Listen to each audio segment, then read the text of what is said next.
Nous allons maintenant voir les représentations graphiques d'une suite. Alors, ici, nous avons la représentation graphique d'une fonction. Attention, on a deux suites, une suite U, une suite V, qui ne sont pas du tout, définies pareil. La suite U, donc, elle est définie de façon explicite, où le terme d'indice n vaut l'image de n par la fonction. Donc, c'est-à-dire que si je veux savoir quel est U0, quelle est sa valeur, U0 c'est f de 0.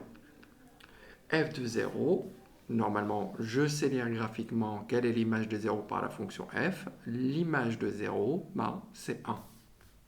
Donc là, je rappelle que c'est f de 0, c'est-à-dire 1. Pour U1, c'est l'image de 1 par la fonction f. L'image de 1 par la fonction f, c'est 2. Et voilà. Maintenant, pour la suite V, elle n'est pas définie de façon explicite, mais de façon récurrente. Donc, regardez bien, on a un terme en fonction du terme précédent. Sachant que V0, c'est moins 2. Si je veux calculer V1, il va falloir que je prenne l'image de V0, c'est-à-dire l'image de moins 2. Je mets étape par étape, je ne donne pas le résultat tout de suite pour que l'on comprenne bien. C'est quoi l'image de moins 2? L'image de moins 2, c'est 1. Ça, c'est V1. V1 vaut 1. Maintenant, on va regarder V3. Mais pour avoir V3, il me faut V2. Donc, il va falloir que je calcule d'abord V2. V2, qu'est-ce que c'est? V2, c'est l'image de V1, c'est-à-dire l'image de 1. L'image de 1, quelle est-elle? C'est 2. C'est bon, j'ai V2. Maintenant, je vais calculer V3, plutôt lire V3. V3, c'est l'image de V2. C'est quoi V2? C'est 2. Donc, quelle est l'image de 2? C'est moins 1. Et voilà, donc là, c'est l'image de V2 qu'on a calculée, ou plutôt déterminée. Donc, on a fait l'image de 2, et ça nous donne moins 1 par lecture graphique. Et voilà. Donc ici, on a une fonction explicite, puisqu'on a un terme en fonction de son indice. Et ici, on a une suite définie par récurrence, puisqu'on a un terme en fonction du terme précédent. Regardons ici, deux types de représentation graphique. Votre calculatrice, elle va plutôt utiliser celui-là. Normalement, il y a une autre représentation, mais ça sera pour l'année terminale.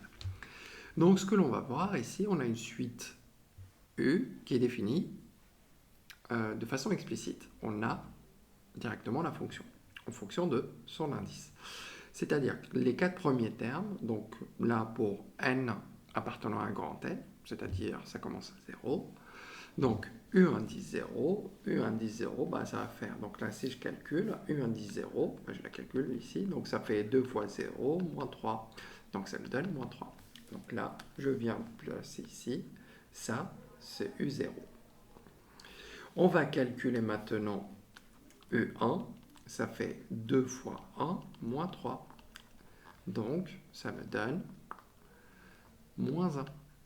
Donc, je vais aller à moins 1 et je vais mettre U1. Je vais calculer U2. U2, qu'est-ce que c'est? U2, c'est 2 fois 2, moins 3, ça donne 1.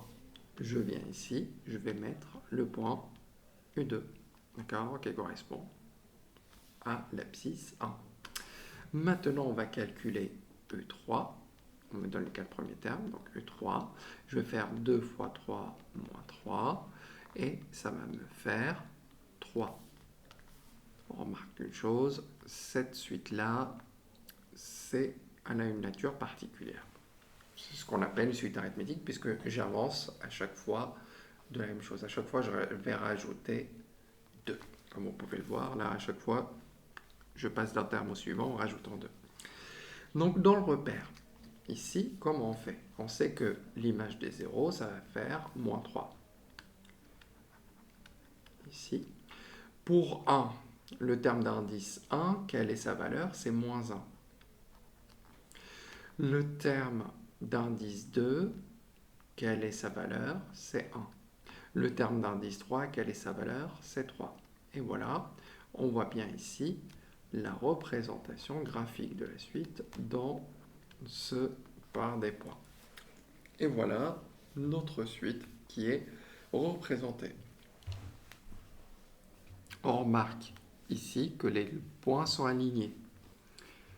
Donc ça s'appelle une suite arithmétique. Si on doit la représenter ainsi, on va avoir des points alignés.